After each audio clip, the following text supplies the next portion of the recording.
Handy Manny, the Best Repairman. Handy Manny, the Best Repairman by Marcy Kelman, illustrated by Alan Batson, published by Disney Press, New York.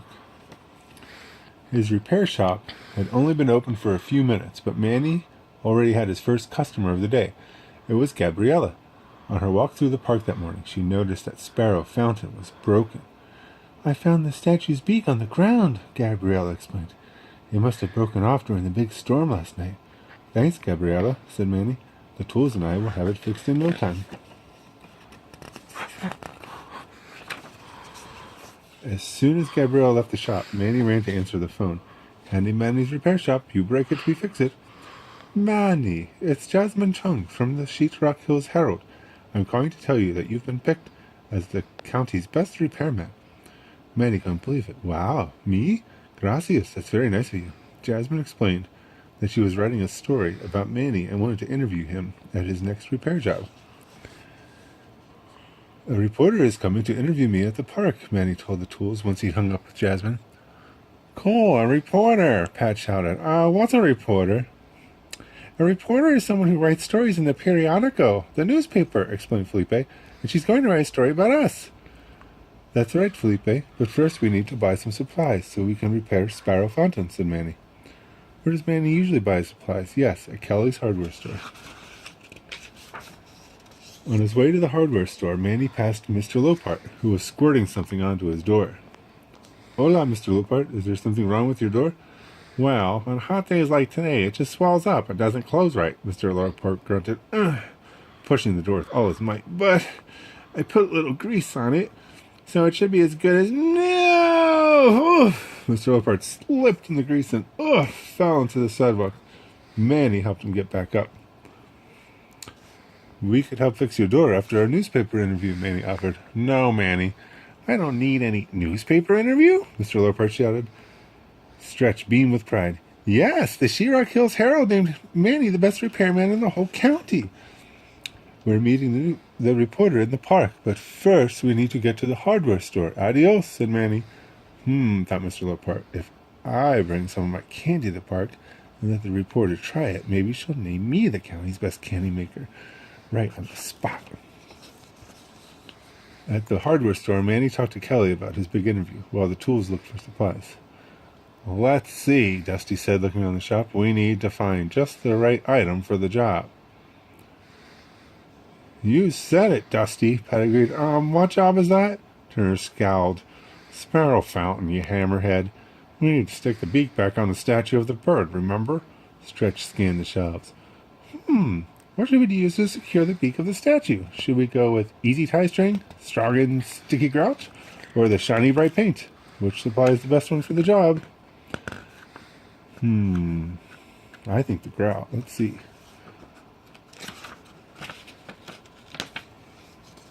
Well, most statues are heavy because they're made of stone, Felipe pointed out, so I don't think string is strong enough to hold the heavy beak in place. "And paint won't help. It'll just make the beak colorful," said Rusty.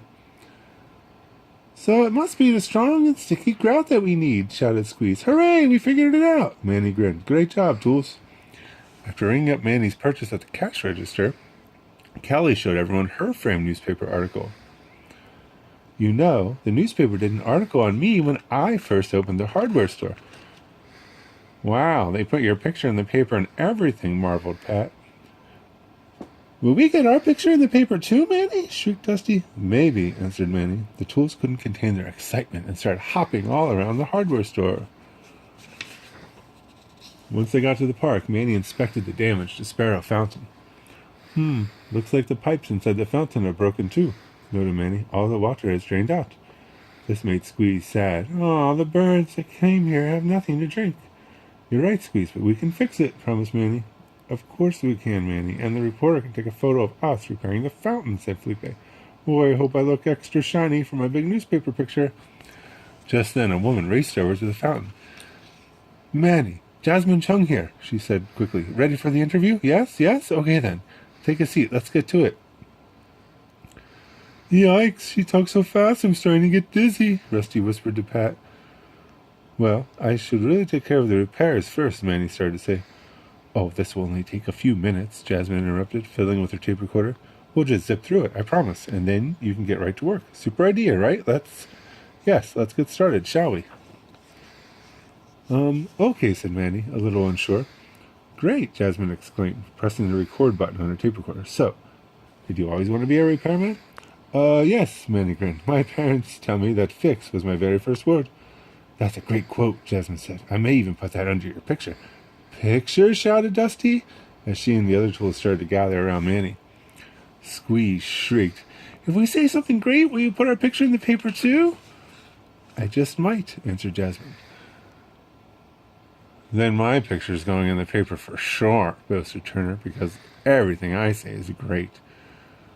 Don't listen to him. He's got a screw loose, Felipe sneered. I, however, can twist and turn like no other. Plus, I'm really, really shiny. In their struggle to get Jasmine's attention, Turner and Felipe crashed into Jasmine's tape recorder. It fell to the ground, causing a button to fly off of it. Pop, pop. Manny picked up the tape recorder and quickly snapped the button back into place. Jasmine was amazed. Thanks, Manny. Nice work. As for you two, Manny said to Turner and Felipe, you have to be more careful. See, whispered Felipe, feeling embarrassed. Okay, Turner sighed. Maybe everyone will be a little more relaxed after we fix the fuente, suggested Manny. A fuente?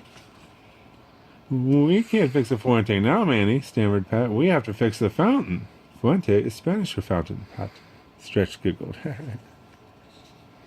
First we have to repair the water spout inside the fountain, observed Manny, so I'll need Rusty to help me with that. Jasmine got her camera ready. Great, an action shot like that is sure to make it into the paper. Photo in the paper, said Felipe, jumping in front of the camera. What good is a photo without something shiny in it? Not wanting to miss out on the photo, Turner pushed Felipe aside and was soon joined by Dusty, who was practicing all her best poses. Oh, they're all posing for the camera.